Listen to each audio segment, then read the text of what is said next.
Bueno, bienvenidos al ciclo de entrevistas online de la Asociación Civil Río Paraná. Hoy vamos a entrevistar a Diana Cohen Agrest. Diana es presidente de Usina de Justicia. Es una asociación civil que busca resguardar, proteger, tutelar los derechos de las víctimas de inseguridad. Bien, vamos a esperar que se conecte.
Buenas,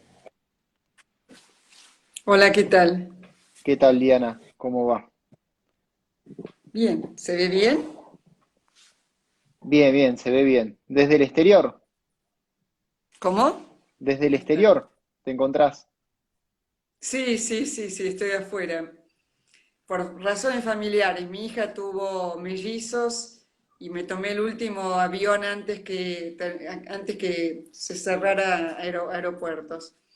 Entonces me vine para acá y estoy haciendo de abuela. Ah, está bien. Te agarró justo la cuarentena. Sí, pero a la hora que viene, porque estoy muy cerca, entonces voy caminando, son unas pocas cuadras, estoy en la casa de mi hermana. Estoy muy cómoda, estoy sola acá, entonces estoy haciendo de abuela la mayor parte del día, que es la primera vez que me pasa en la vida, y estoy fascinada. No sé si querés comentar un poco cómo nace Usina de Justicia, cómo nace tu participación dentro de la asociación. Y ya estamos todos Ya estamos en el reunidos. vivo, sí. Ah, bueno, fantástico. No, en realidad, ¿cómo nace? Cuando lo asesinan a Ezequiel en un 8 de julio del año 2011. A los pocos meses, por suerte, capturaron a su asesino. Y en abril tuvo lugar tuvo lugar el juicio al asesino de Ezequiel. Dudo porque me cuesta mucho hablar de eso, francamente me cuesta mucho, es muy triste, es terrible recordarlo. Y cuando se acercaba el juicio yo dije, bueno, a ver, ¿qué puedo hacer yo por ese hijo mío que yo perdí? Y lo único que yo sé hacer, o por lo que mejor sé hacer dentro de todo, es escribir, es pensar, es investigar. Entonces me puse a trabajar con un abogado amigo que me tiraba material y bueno, me di cuenta de la perversidad de lo que era el sistema que había permitido, es más, que había sido cómplice con su firma del asesinato de mi hijo. Entonces, lo que hice fue armar una especie como de campaña mediática, 1 o 2 semanas antes, de manera tal que durante esas audiencias estuvo mi voz, estuvo la historia de Ezequiel y estuvo también la denuncia al abolicionismo penal en prácticamente todos los medios en muchos medios de la Argentina y en todos los medios de Buenos Aires.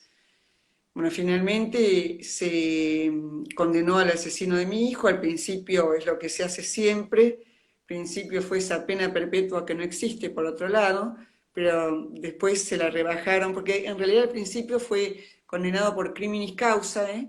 Y el defensor del asesino de mi hijo apeló y finalmente se lo bajaron y le cambiaron la carátula de manera tal que en poco tiempo más él va a estar libre. Y bueno, a raíz de toda esa especie como de trabajo intelectual que yo había volcado en los diarios, en los periódicos, me empezó a escribir mucha gente, ¿no? Abogados, fiscales, y un juez me dijo, bueno, pero ¿por qué no armás? ¿Por qué toda esa gente no la juntás? Entonces, en un mes de diciembre del año 2013, vinieron 30, 40 personas, y fue bastante curioso porque vinieron muchos jueces que presuntamente venían para que yo los defendiera, ¿no? Eso era lo ridículo de la situación. Entonces, bueno, me costó mucho hacerles entender que no, que era al revés, que eran ellos los que tenían que realmente tomar en cuenta a la víctima. Y ahí empezó ese derrotero que terminó siendo Usina de Justicia. Esa fue la primera reunión de Usina de Justicia, que un año y poco más después tuvo personería jurídica, y que hoy en día somos unas 20 o 30 personas que trabajamos por una justicia justa, y somos un conjunto de abogados, de médicos, peritos forenses, psicoanalistas. La mayoría son abogados y algunas víctimas también, que básicamente tenemos tres objetivos muy claros. En primer lugar, cambiar esta cultura abolicionista penal. Digo que es una cultura porque ya no pasa solamente por la Facultad de Derecho, ni siquiera pasa por Zaffaroni. Creo que realmente el regreso a la democracia, en el que se confundió la autoridad con el autoritarismo, entonces esa cultura Foucaultiana, hasta podría decir, impregnó todas las ramas de la cultura, de las facultades, no solamente de derecho, sino de distintas sociales, filosofía y letras, psicología, Un también pensamiento el periodismo. único, podemos Sí, decir. sí, sí, también el periodismo, también el arte, ¿no? Los artistas, también los intelectuales. Pero curiosamente, a mí es eso lo que me llama la atención, ¿no? ¿Cómo puede ser que todavía sigan defendiendo algo que es indefendible? Porque lo que se hizo en la Argentina fue un experimento social que se cobró vidas, que se cobró muchas vidas humanas y que se sigue cobrando vidas humanas. Entonces creo que recién ahora, en estos últimos días, increíblemente en esta última semana, empezamos a ver que esa especie de capas estratificadas que parecían capas rocosas, geológicas, tanto es así que yo decía, yo estoy luchando por un futuro que sé que no voy a ver, y sin embargo veo que recién ahora, pero ya se está dando un cambio, podríamos decir, cultural. Y te voy a poner un signo, ¿no? Un síntoma. Por ejemplo, actrices argentinas, que yo no podía salir realmente de mi sorpresa porque no se había declarado, no había habido ninguna declaración, a pesar de que en estas últimas semanas salieron violadores, 176 violadores. Bueno, ellas se pronunciaron. Y ahora la gente empieza a reconocer algo que desde Usina de Justicia hace 6 años que venimos denunciando, y yo en lo personal hace prácticamente 9 años que vengo denunciando. Bueno, al principio me llamaban facha, derechosa, punitivista, bueno, de todo realmente, hasta que además me identificaban con partidos políticos, hasta que realmente los pude, porque además tengo una conducta absolutamente coherente. No soy para nada partidaria. Usina de Justicia no es partidaria, es simplemente luchar por una justicia justa. ¿Hacemos política? Sí, hacemos política, pero no es una política partidaria. Exactamente, hay una especie de confusión, ¿no? Con el tema del garantismo, porque el garantismo en realidad como tutela de las garantías procesales del derecho a un debido proceso, que se respete el derecho de defensa, no es para nada incompatible con lo que está requiriendo Usina de Justicia y los que requerimos una justicia efectiva que tenga en cuenta a las víctimas. Yo creo que hay mucha confusión en ese sentido. Yo creo que el zafaronismo es más abolicionismo, o sea, no, descreen de la función penal. Es como que buscan hacer implosionar el sistema desde adentro.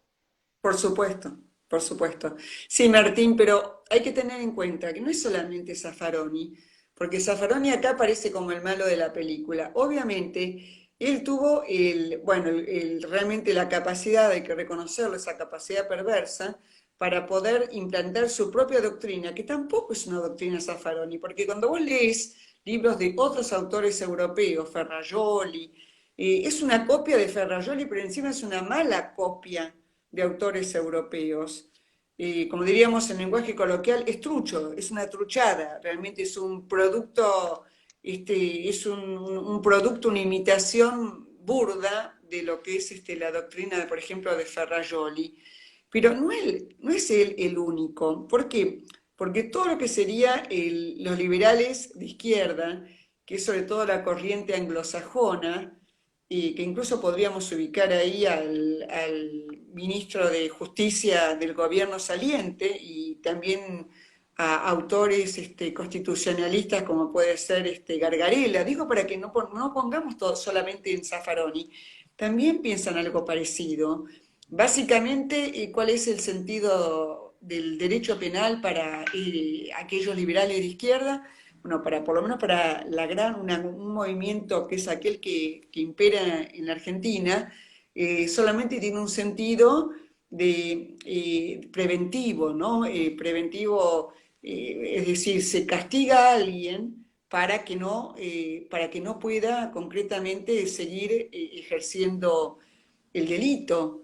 En cambio, desde Usina de Justicia, yo por lo menos estoy convencida y la mayor parte de la gente también, que no solamente tiene un sentido preventivo, sino también un sentido punitivo.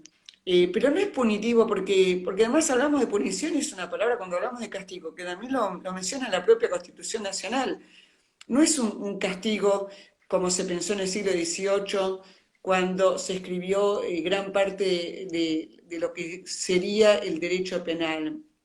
No es un castigo ni una tortura ni nada por el estilo.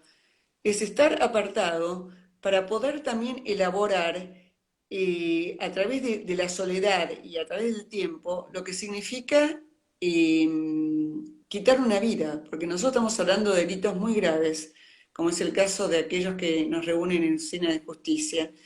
Y si me permite, voy a contar una anécdota personal totalmente, yo diría, ingenua, que prueba el sentido del castigo, de que una persona que mata, tal como dice el Código Penal que tenemos desde 1912, tiene que estar presa durante 20 a 25 años. 1912, 1921, bueno, lo que sea. Una vez yo estaba en una reunión que organiza una organización,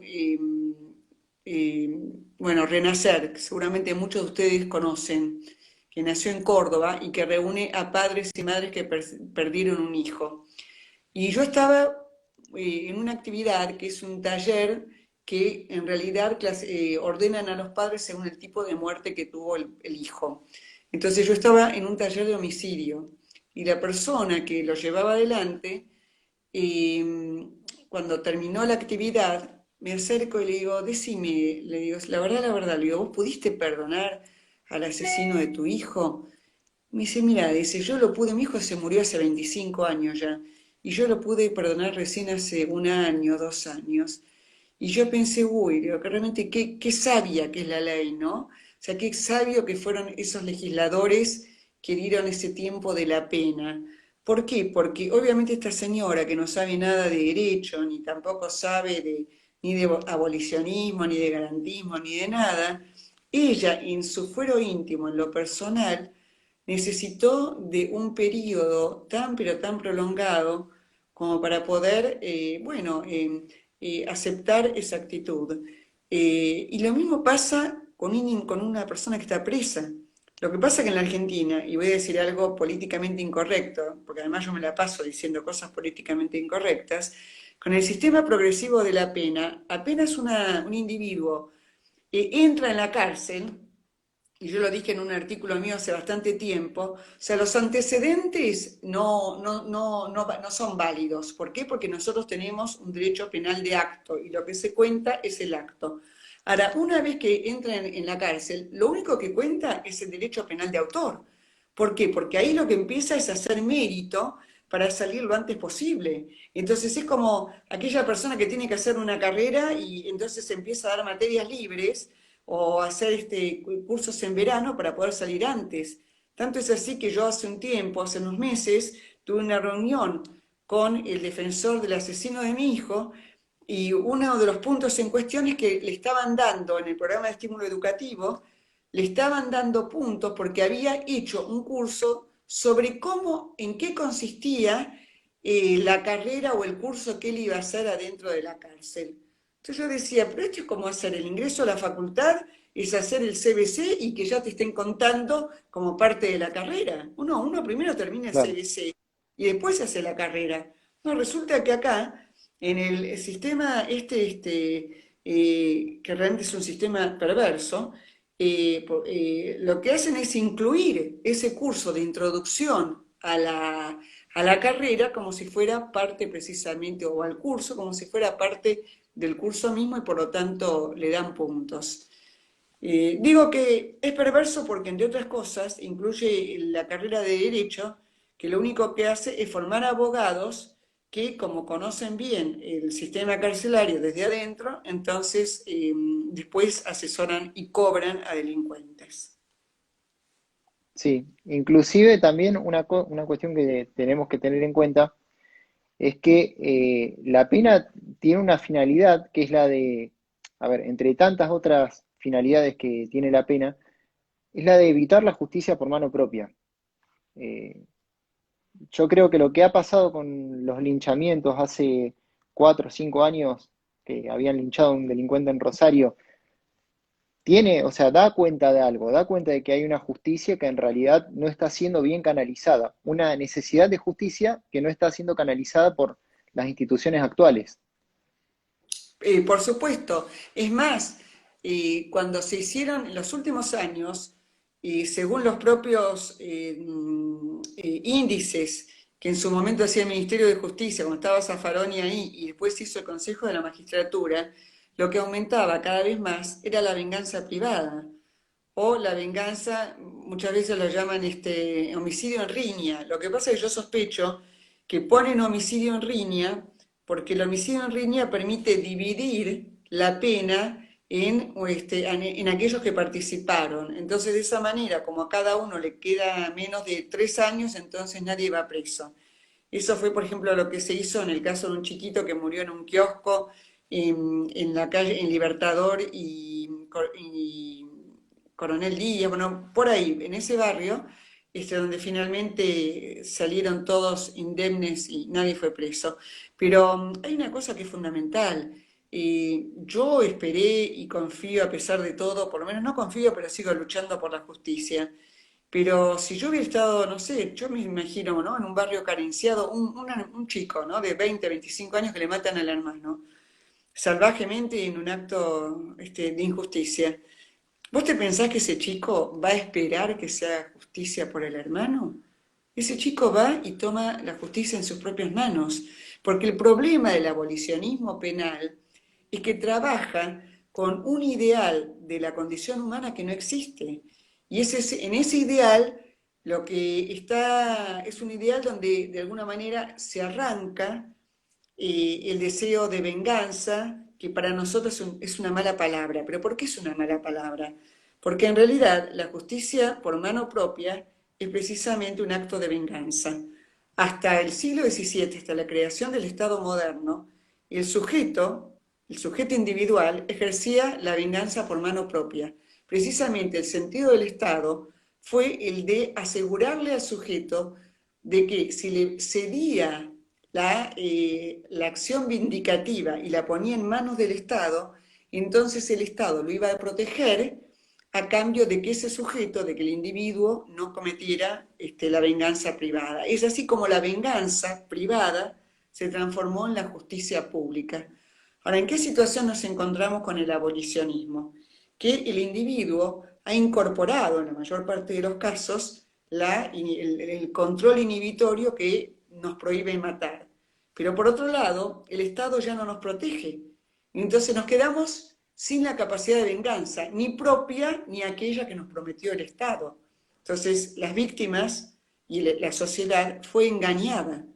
Y estamos asistiendo precisamente en una sociedad que ya no es verticalista como aquella que imperaba en el siglo XVII, donde además ya no necesitamos de un juez con toga. ¿Por qué? Porque hay redes sociales y porque tenemos acceso a una democracia de tipo horizontal. Entonces creo que en ese sentido el derecho penal se tiene que replantear nuevamente desde otro lugar, no desde ese lugar que pretendió replantearlo el abolicionismo, sino desde un lugar del siglo XXI donde la vida humana tiene un valor que, por ejemplo, quizás no tenía en el siglo XVII, XVIII, donde la gente se moría a los 30, 40 años, donde no había antibióticos y donde realmente era otro mundo. Hoy en día el individuo, y eso lo prueban los múltiples derechos que surgieron en el siglo XX y en el siglo XXI, ¿no? El derecho de los consumidores, el derecho de los presos, el derecho de las víctimas en la Argentina tardíamente. Entonces eso obliga al derecho penal a tener que replantear sus propios fundamentos. Sí, bueno, el caso del zafaronismo, del abolicionismo, es desde una mirada hayekiana, sociológica, consideran a la represión penal, al derecho penal en sí como una creación de los seres humanos desde el punto de vista del racionalismo. O sea, es una institución, ellos consideran la justicia como una institución creada, cuando en realidad, y bueno, aquí viene la mirada hayekiana, la justicia es una institución que es producto de la historia, igual que el derecho, igual que el lenguaje. Entonces, si la sociedad de alguna manera no canaliza todo ese deseo de justicia, entonces termina teniendo estos desbordes, como son los linchamientos, la justicia por mano propia. Sí, por Pero lo que voy supuesto. es eso, no es una cuestión creada la justicia, no es un invento de alguien, sino que es una necesidad, o sea, una necesidad histórica. Bueno, la- tenemos que separar lo que es la justicia como valor, que es al que aspiramos todos, y hay que separarlo de los procedimientos judiciales y de las leyes y del ámbito de lo jurídico, ¿no? Pero el ámbito de lo jurídico es una construcción humana, eso sin ninguna duda. Pero ese Sí, ámbito jurídico, como vos bien decís, a ver si te entiendo, responde a una necesidad humana. Y además exactamente. tiene que ver con la ley. ¿Cómo puede ser que los 10 mandamientos, por nombrar el código quizás más famoso de Occidente, siga todavía vigente? ¿Cómo puede ser que en cada sociedad humana, en cada cultura, haya un código? Incluso el propio Platón, que no conoció los 10 mandamientos, decía que incluso una banda de ladrones tenía que tener un código interno, porque incluso una banda de ladrones tiene que tener una ley para no comerse los unos a los otros. O sea, el problema es que estamos volviendo con esta doctrina abolicionista precisamente al Estado jovesiano, ¿no? Pre-jovesiano, al Estado donde el hombre es el lobo del hombre. Y es gravísimo, es gravísimo. Bien, ¿qué pensás del juicio por jurados? ¿Estás de acuerdo? Mira, yo trabajé mucho el juicio por jurados y me dejás que haga una pequeña digresión Sí, por favor. que te voy a comentar, porque vos dijiste, bueno, en última instancia, cómo se está desprotegiendo incluso al propio delincuente, ¿no? Cuando se lo deja suelto. Dijiste algo, aludiste a esta idea, ¿no? Que en realidad uno de los motivos, uno de los sentidos de la pena es proteger también a aquel que delinquió. Y yo tengo una imagen grabada que es terrible y no la puedo olvidar, de un chiquito, creo que era en la ciudad de Rosario, un chiquito de 9 años, subido a un búnker de drogas y tirando con una metralla que, bueno, que lamentablemente murió. Y yo digo, si ese chiquito lo hubieran tomado, si ese chiquito el Estado se hubiera ocupado, hoy estaría vivo. Y así hay muchísimos. Lamentablemente, esto lo digo y suena feo, pero lo digo siempre, y la cuarentena esta nos lo está probando porque disminuyó el delito en todo el mundo. Un delincuente encerrado, un delincuente confinado, es un delincuente que por lo menos no delinque extramuros, puede llegar a delinquir intramuros. Y además es un delincuente que está protegido, por lo menos debería estar protegido si las cárceles funcionaran como deberían funcionar, que obviamente no funcionan, pero ese es un problema, ni siquiera es un problema económico, es un problema ideológico, porque a propósito dejan caer las cárceles precisamente para tener una excusa para alargar a todo, como pasó con la pandemia. Con la pandemia nosotros fuimos desde Usina de Justicia en el mes de diciembre a hablar con el subsecretario de Política Criminal de la provincia de Buenos Aires, Pellegrini, Leandro Pellegrini, para reclamar precisamente acerca de las mesas con esta institución que trabaja con los presos, con la Comisión por la Memoria. O sea que ya desde diciembre esto ya se veía venir. Y lo que hicieron fue aprovechar la volada del coronavirus como para tener una excusa perfecta para alargar a los presos. Bueno, voy a tu otra pregunta, disculpame, esa fue una digresión. Sí, ¿Sí, no, cuál por era? favor. No, el juicio por jurados. ¿Estás de Ah, el juicio por acuerdo? jurado. Mira, reconozco que cambié de idea, te explico por qué. Porque originalmente yo no estaba de acuerdo con el juicio por jurados. ¿Por qué? Porque yo creo, y además porque lo escuché a uno de los impulsores más importantes, el doctor Arfug, que él decía, bueno, desde que hay el juicio por jurados, los jueces duermen más tranquilos. Digo, claro, ¿cómo van a dormir más tranquilos? Porque los que duermen intranquilos son los jurados, precisamente. Porque en realidad acá lo que se está haciendo es poner en poder de la gente común la obligación de poner, por lo menos de declarar culpable o inocente, encima en delitos gravísimos, en delitos de homicidio, de narcos. Entonces yo me pregunto, si yo estoy juzgando un narco y me pasan un papelito diciéndome que corren peligro a mis hijos, ¿acaso quién va a juzgar a ese narco? Entonces, en el fondo, discúlpenme, es una canallada. Porque entonces, ¿para qué le pagamos a los jueces? Para que usen a las personas comunes, que además no es como en Estados Unidos. Por lo que pasa es que en Argentina la Constitución es una copia de Estados Unidos. Pero en Estados Unidos lo que impera es el derecho anglosajón, donde en realidad es un derecho jurisprudencial y no hay códigos. Recién ahora están teniendo códigos. Entonces trasplantaron en realidad, una costumbre anglosajona que no tiene nada que ver con nuestra cultura, que se maneja por códigos. Ahora, ¿por qué digo que cambié de opinión? Porque en realidad esto se intentó poner pensando en que iba a ser como es en Estados Unidos, pero no resultó así. ¿Por qué? Porque en Estados Unidos, donde hay 2.200.000 presos, en general la gente común tiende de alguna manera, a declarar, aunque no sé, la verdad que no tengo los datos, pero en general hay una empatía con el delincuente porque muchas veces son negros, son pobres. Bueno, acá también, eso también es cierto, no serán negros, pero puede ser gente con la tez un poco más oscura. Pero lo ideal es precisamente juzgar a todos por igual. No es dejar libres asesinos o violadores según el color de la tez. Lo que pasa es que eso precisamente es un problema jurídico gravísimo que incluso estamos viviendo hoy en la Argentina, ¿no? ¿Por qué largaron a todos los que largaron? Porque después de largar a Vudú y compañía, obviamente con razón los presos pedían que por la igualdad ante la ley también tenían que salir. Es totalmente lógico. Y si La yo estuviera impunidad, presa, la reclamaría lo impunidad mismo. genera, la impunidad genera más impunidad. Es así. Por supuesto, por supuesto. Ahora, ¿por qué estoy de acuerdo con el juicio por jurados? Pero esto es un acuerdo absolutamente coyuntural, ¿eh? Porque en realidad, para decirlo con un término muy coloquial, pero muy gráfico también, yo creo que el juicio por jurados acá en Argentina, aquellos que lo pensaron y que lo impusieron, les salió el tiro por la culata, porque pensaron que esto iba a ser como el modelo americano. Pero como acá en la Argentina la gente está harta de la impunidad, entonces en general hay igualmente se termina ahí cuando se juzga, lo vimos en el caso, por ejemplo, del médico que se había defendido de su asesino que había entrado en su casa, ¿no? El doctor, ahora no me puedo acordar el nombre, ¿Cataldo? bueno, el doctor Cataldo.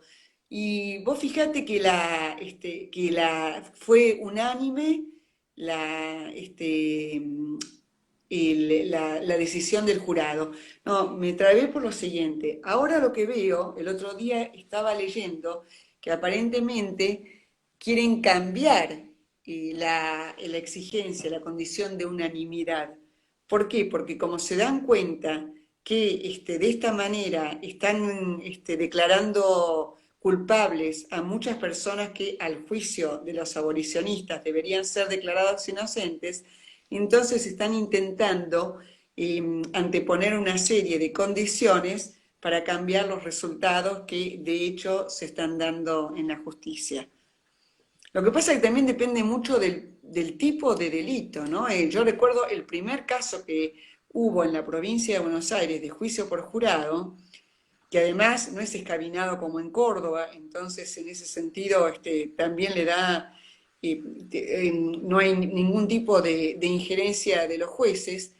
Yo recuerdo que era el caso de un muchacho que había ido a ver a su ex mujer o ex pareja y cuando vio el hermano, entonces fue al jardín de su ex mujer. Entonces la chica salió y cuando el hermano de la chica vio que ella estaba al lado de su expareja, según el hermano, agarró una metralleta que tenía en el jardín y lo mató. Entonces, ¿cómo puede ser que... ¿Quién tiene una ametralladora en el jardín? O sea, ¿cómo puede ser? Pero esa persona fue declarada inocente. Y lo peor de todo es que yo recuerdo, porque encima, en lugar de ocultar la identidad de los jurados, salieron todos por televisión. Y una señora dijo, ay, sí, dice, yo cuando lo vi al hermano de la chica, yo sentí que podía ser mi hijo, entonces por supuesto lo declaré inocente. Y aunque parezca una cosa casi trivial, eso oculta uno de los problemas más graves del juicio por jurado, pero también de todos los juicios en general. Y es el hecho que desde el punto de vista psicológico, la persona que sobrevive, que es precisamente el asesino, está viva, está de cuerpo presente. Entonces genera empatía y además tiene voz. En cambio el muerto está muerto, no está. Entonces no hay nadie que esté ahí para poner esa voz que está faltando. Por eso yo siempre digo, ¿no? Cuando me dicen, pero usted no lo perdonó, y yo digo, yo no, en primer lugar, que si tengo que perdonar a alguien, debería perdonar a los jueces, no al asesino de mi hijo, porque yo culpo a los jueces de Morón que lo liberaron al asesino de mi hijo un mes antes, contando con 9 causas abiertas antes y algunas de ellas causas gravísimas. Pero aún así, yo no soy quien para perdonar, porque le quitaron la vida a él, se la truncaron a él, todos sus proyectos. Y ojalá yo tuviera a mi hijo en un penal para poder ir a verlo, para que él cumpla sus proyectos de vida, porque la vida es hermosa y uno puede hacer muchísimas cosas, aún en las condiciones más terribles, uno puede seguir viviendo a través de muchísimas cosas que se puede hacer. Entonces, realmente creo que tenemos que volver a balancear el lugar entre la víctima y el victimario, que no es el mismo. Porque cuando el otro día, precisamente a raíz de la presentación que hicimos desde Usina de Justicia, nos ofrecieron ir a hablar con los presos, esto me hace acordar al sistema de mediación que se quiere imponer en Argentina, también para casos de homicidio. La mediación está muy bien. Si yo me peleo con una vecina por la enredadera que está invadiéndome el jardín, pero no en el caso de un homicidio. ¿Por qué? Porque no estamos en igualdad de condiciones. En realidad, la balanza de la justicia ha sido totalmente desbalanceada. ¿Por qué? Porque el homicida está vivo y aquel que él mató ya no está. Entonces no podemos generar una situación de igualdad. En todo caso, de equidad. Y la equidad implica darle muchísimo más a la víctima, que es la única que no eligió estar donde la pusieron, donde el sistema la empujó. porque el juez está ahí porque estudió y porque le pagan muy bien para estar ahí. El abogado defensor porque obviamente también gana muy bien al defender al imputado. El imputado porque, bueno, porque hizo lo que hizo. Y el fiscal porque supuestamente tiene que representar a la sociedad cuando muchas veces no lo hace. No lo O hace. sea que en realidad la víctima está sola, sola en un lugar donde además no sabe qué hace en ese lugar, porque no buscó estar ahí, sino que precisamente fue el sistema la que la empujó y es el sistema el que la revictimiza cuando precisamente no le da el lugar que le debería dar. Exactamente. Vos habías mencionado una cuestión, bueno, con esta presentación que hicieron, este amparo. Eh, ¿Vos crees que el tema del hacinamiento está mal enfocado? O sea, justamente hoy en día se liberan a los presos invocando un hacinamiento que es responsabilidad del Estado. Digamos, el Estado tendría que haberse hecho cargo, tendría que brindarle las condiciones, pero no por ello liberarlos. Es lo que decía yo antes, desde diciembre que están planificando esta liberación de presos. Lo que pasa es que ahora el coronavirus les vino muy bien. Y yo Sí, siempre digo, ¿no? Que en realidad lo que están haciendo los jueces cuando largan a los presos con excusa del coronavirus es la famosa futurología que supuestamente los jueces no pueden hacer. Porque cuando se lo juzgó a Axel López, por ejemplo, que había liberado no sé a cuántos asesinos que volvieron a matar, el argumento de toda la cofradía que lo defendió es que un juez no puede hacer futurología. Y ahora están haciendo futurología de algo que todavía no sucedió. Mira, yo tengo acá precisamente datos de una página que llama COVID Prison Data, ¿no? O sea, datos de la prisión de COVID de Estados Unidos. En sí. Estados Unidos hay 2.200.000 presos. De esos 2.200.000 hay 15.000 infectados y hay presos y hay 5.000 infectados penitenciarios. Fallecidos de los 2.200.000 hay 141 solamente y penitenciarios fallecidos 9. Pues fíjate que de 2.200.000 hay 141 fallecidos. O sea, una cifra mínima, que además si después haces la equivalencia en la cantidad de presos que hay en Argentina, es irrisorio. Yo creo que vamos a los datos concretos, el único preso que se murió en toda esta movida fue uno que se murió en Devoto, pero por el motín, porque lo mataron en el motín. Y el otro preso que se murió era uno que lo llevaban a un hospital a hacerse tratamiento de diálisis, que iba 3 veces por semana, y en uno de esos desplazamientos se infectó con el COVID. Y al final, finalmente, cuando vieron que tenía temperatura, lo dejaron ahí adentro y falleció ahí y no regresó al penal. Entonces, ¿qué estamos hablando? Justamente la cuarentena probó que el lugar más seguro para estar, porque no hay ningún infectado, es precisamente la cárcel.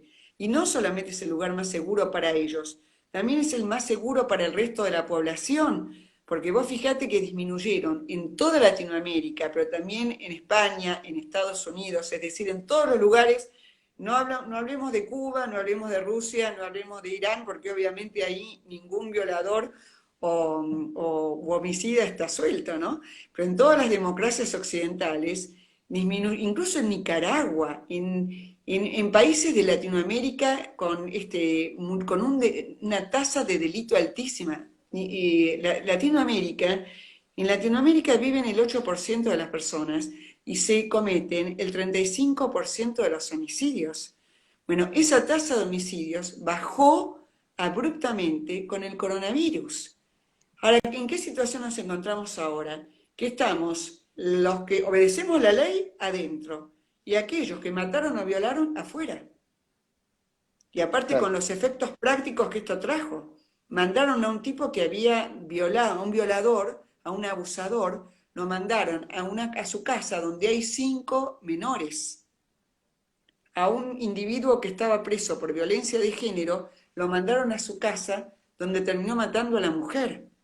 Aparte, seamos realistas. ¿Cuántas casas quieren dar la bienvenida a una persona que sale de la cárcel? ¿De qué se van a mantener esos presos? Es una medida absolutamente arbitraria, irracional, ideologizada y que atenta contra la sociedad. Entonces, por favor, ayúdennos porque estamos muy solos en todo esto. No hubo ningún colegio de abogados que haya presentado nada, ni hablar del Consejo de la Magistratura. O sea, ¿qué pasa? ¿Dónde está la gente que tiene el poder? No, tiene que ser apenas un puñado de víctimas que perdieron hijos, hermanos, padres, con un puñado de abogados que tienen que realmente despertar la lucidez en lo que es la clase dirigente del país, con el acompañamiento de las cacerolas, porque estamos solos, la sociedad está sola.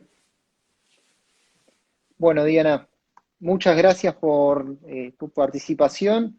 Los mejores éxitos, bueno, en esta presentación en el amparo que veo que ha llegado, ahora la Corte lo está analizando a esa cuestión. Sí, ¿No es así? sí, sí. Bueno, esperemos que Realmente sí. estamos muy felices, ¿no? Porque ahora lo tiene que revisar la Corte y también va a seguir por la vía nacional, por las dos vías se va a seguir esto.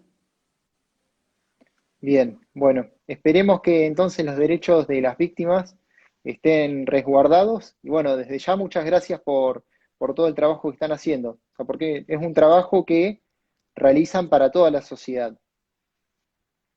Bueno, Como bien muchas se pudo gracias a ver usted. como bien se pudo ver con lo de las cacerolas, porque no fue un grupo de gente, sino que fue masivo.